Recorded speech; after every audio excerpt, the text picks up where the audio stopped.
Olá a todos. Nesse vídeo nós vamos começar a falar sobre funções complexas. Funções complexas são funções cujo domínio e o contradomínio estão contidos no conjunto dos números complexos, podendo ser todo esse conjunto.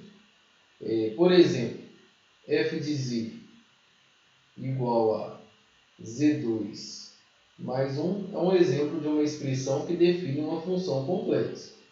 Nesse caso, como não falou especificamente o domínio, a gente observa a conta e vê se ela pode ser feita para qualquer número complexo. Como z2 mais 1 é uma conta que pode ser feita para qualquer número complexo, o domínio é o conjunto dos números complexos e o contradomínio a gente sempre pode colocar o maior conjunto possível. Então, toda essa sentença é uma função complexa, define domínio, contradomínio e uma forma.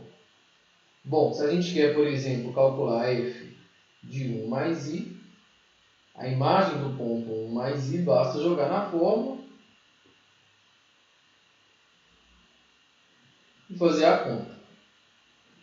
Quadrado do primeiro mais 2 vezes o primeiro vezes o segundo, mais o quadrado do segundo.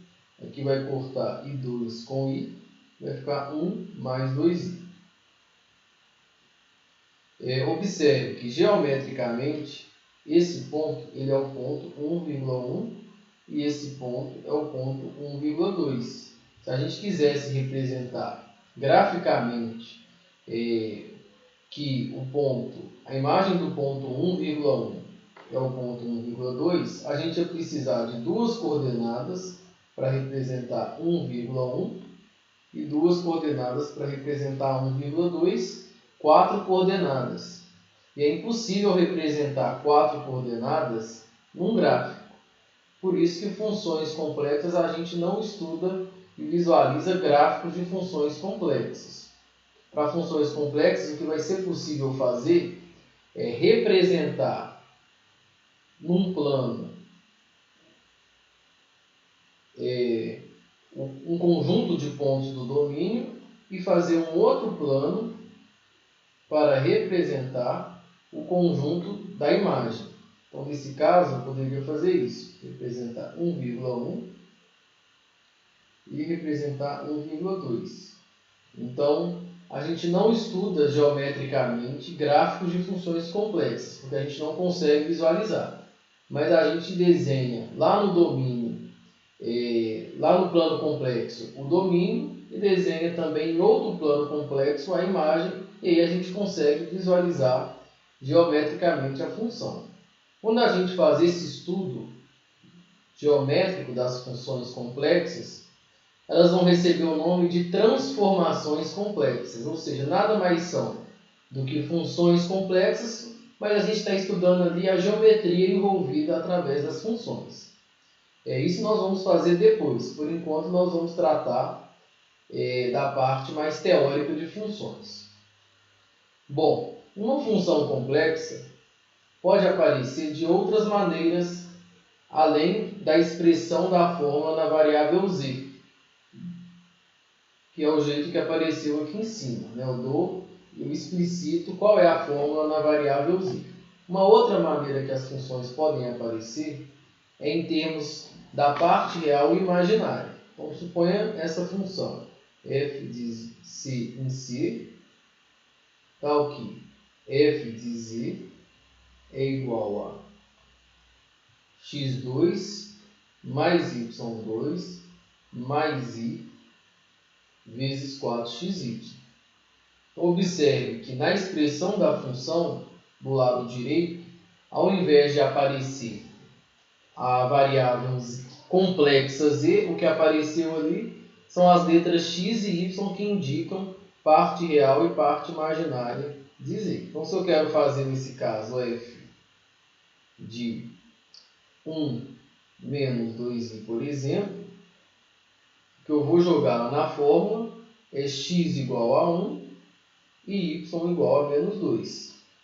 Então, vai ficar 1 ao quadrado mais menos 2 ao quadrado mais i vezes 4 vezes 1 vezes menos 2.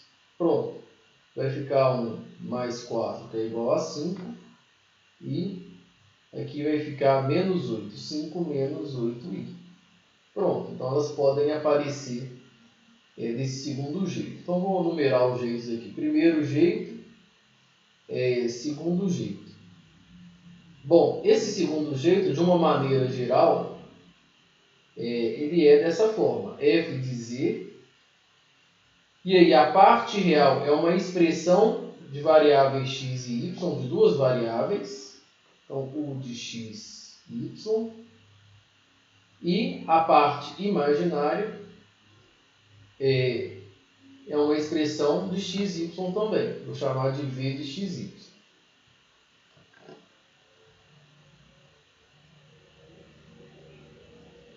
Bom, u de xy e v de xy são funções de R2 em R. São funções de duas variáveis, porque tem duas letras, e aí você faz a conta para cada uma delas, a resposta da conta dá um número real. São funções de R2 em R.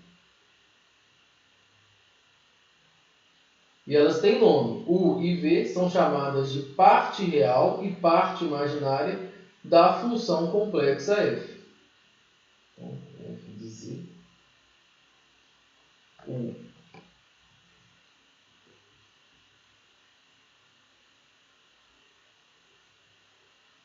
Então, parte real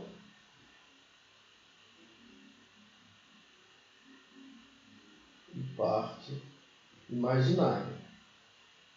A gente já tinha visto parte real e parte imaginária de um número complexo. Agora nós estamos falando de parte real e parte imaginária de uma função. Bom, um exemplo clássico de exercício é, dado uma função que está escrita nessa forma, com a letra z, escrevê-la dessa forma, em termos da parte real e parte imaginária. Isso vai ser importante porque a maior parte dos teoremas envolvendo funções complexas são teoremas que vão envolver essa forma de representar a função. As funções u e v. Então, vão envolver ali as funções u e v. Então, vamos dar um exemplo. Vamos escrever a função f de z igual a z2 mais 1.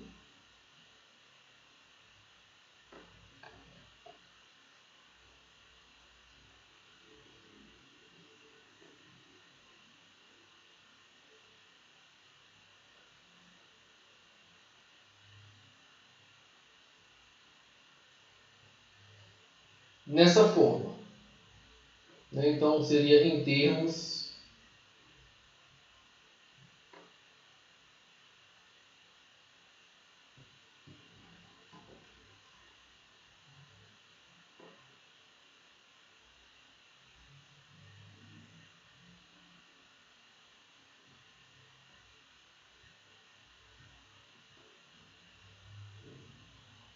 Bom, então escreva essa função em termos de sua parte real e imaginária. Basicamente, é escrevê-la dessa forma. É trocar o jeito de escrever a função. Bom, o que nós vamos fazer? Basta substituir a letra z por x mais y e desenvolver a conta. Então, é um exercício que vai ser bastante frequente para a gente. Então, no nosso caso, f de z é igual a x mais y ao quadrado mais 1. Então, agora nós vamos fazer a conta. O quadrado do primeiro mais 2 vezes o primeiro vezes o segundo mais o quadrado do segundo. Tudo isso mais 1. Então, desenvolvendo essa conta, nós temos que I2 é igual a menos 1. Então, isso daqui é menos y2. Então, nós temos x2 menos y2 mais 1. Repara que eu juntei os termos que não vão aparecer a letra I. São os termos que estão circulados de azul aí. Esses termos não tem I. E os termos que tem a letra I, coloca o em evidência. Fica 2xy. Pronto. Então, essa função f de z é igual a z2 mais 1. E a função f de z, dada por essa expressão, são a mesma função, só que elas estão escritas de maneira diferente. E além disso, eu sei que a parte real da função aparece aqui. Esse é u de xy. E a parte imaginária da função aparece aqui. Bom, então já disse que esse vai ser um procedimento que nós vamos fazer muitas vezes, visto que a maioria dos resultados para funções complexas estão escritos em termos de u e v, dessas funções que aparecem aí.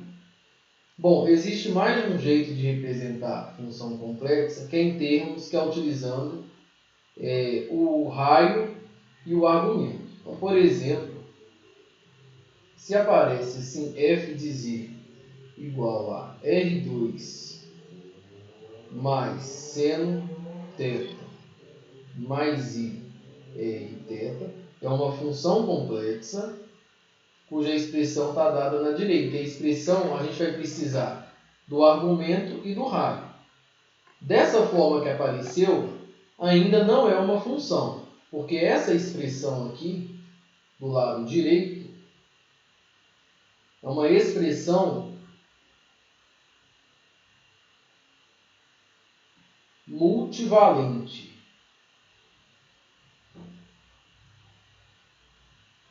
O que é isso, expressão multivalente? É uma expressão que assume aí infinitos valores por conta desse θ. O θ é o argumento e a gente sabe que o argumento existem infinitas maneiras de você buscar esse argumento. Então, para ser função, você tem que definir qual vai ser a maneira de buscar esse argumento. Geralmente é utilizado o argumento principal, que é você pegar θ, que é o argumento, pertencente a menos π até π. Com essa condição a mais, aí a gente tem uma função complexa. Uma função complexa que não está definida no zero, a não ser que a gente escreva separado qual é o valor de f de zero. Por que ela não está definida no zero? Porque o zero não tem forma polar. Então, toda vez que a gente tiver um zero e a gente quiser incluir ele no domínio, a gente tem que falar qual é o valor de f de zero. Bom, então isso define uma expressão, isso define uma função complexa. Aí, nesse caso, se eu quero calcular, por exemplo, f de 1 menos i, eu vou precisar do r e do θ com essa condição. Tá bom? A pergunta, sempre é o argumento principal? Não. Aí o enunciado, quando não falar, se você não tiver mais informação, é porque é o argumento principal. Mas em outros momentos pode ser que o exercício ou a situação que você está estudando, você, por exemplo, pode pegar o argumento fixando de 0 a 2π. Não é um argumento principal, mas é uma forma de gerar unicidade também. Então, se eu quero calcular f de 1 mais i, eu vou precisar do r.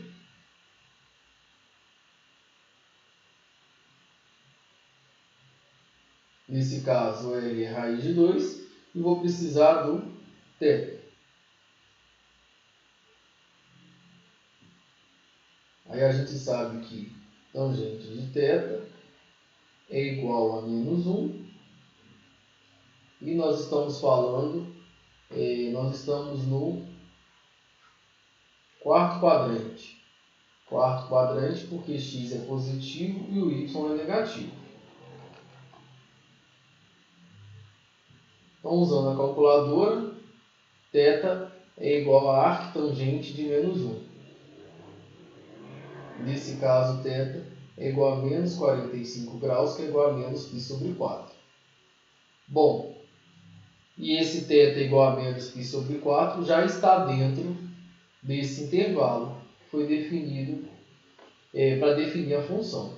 Então, basta substituir θ igual a menos π sobre 4. Então, f de z, f de 1 menos i, é igual a R2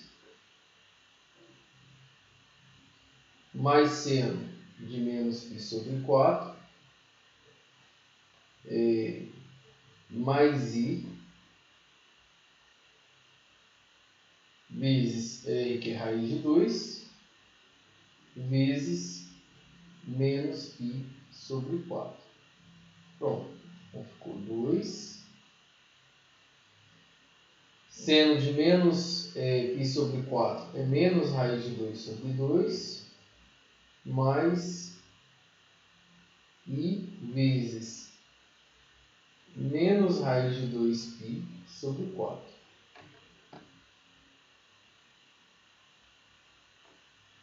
Então, essa é a resposta de f de 1 menos i. Então, essa forma de representar funções complexas, de maneira geral, é uma função u nas variáveis r e θ, no meu caso, nesse caso, u é igual a r2 mais seno θ, mais i, e a parte imaginária da função também é dada em termos das letras r e θ.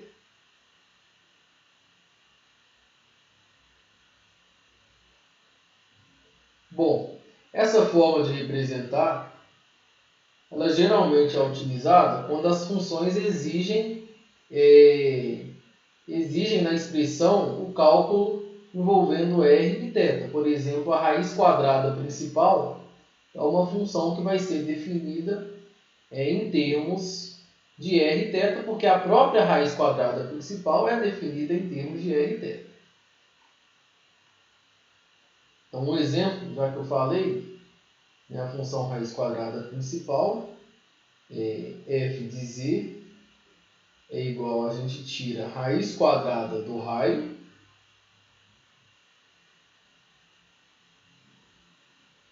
cosseno do argumento principal sobre 2 mais i seno do argumento principal sobre 2. Quer dizer, esse 2 aqui não precisa. Com θ pertencente a menos i até π. Então, esse é um exemplo de uma função que pega cada número complexo e leva na sua raiz quadrada principal. Por definição, o zero está definido, f de 0 é igual a zero, por definição, e é um exemplo de uma função complexa que é dada dessa maneira. Então, alguns dos teoremas, basicamente, os teoremas principais têm a versão na forma usando a parte real e parte imaginária. Então, vai ter uma versão com essas funções e tem uma versão com essas funções. Então, um dos principais teoremas do curso são as equações de Cauchy-Riemann, que nós vamos ver. Tem a versão na forma polar e na forma não polar.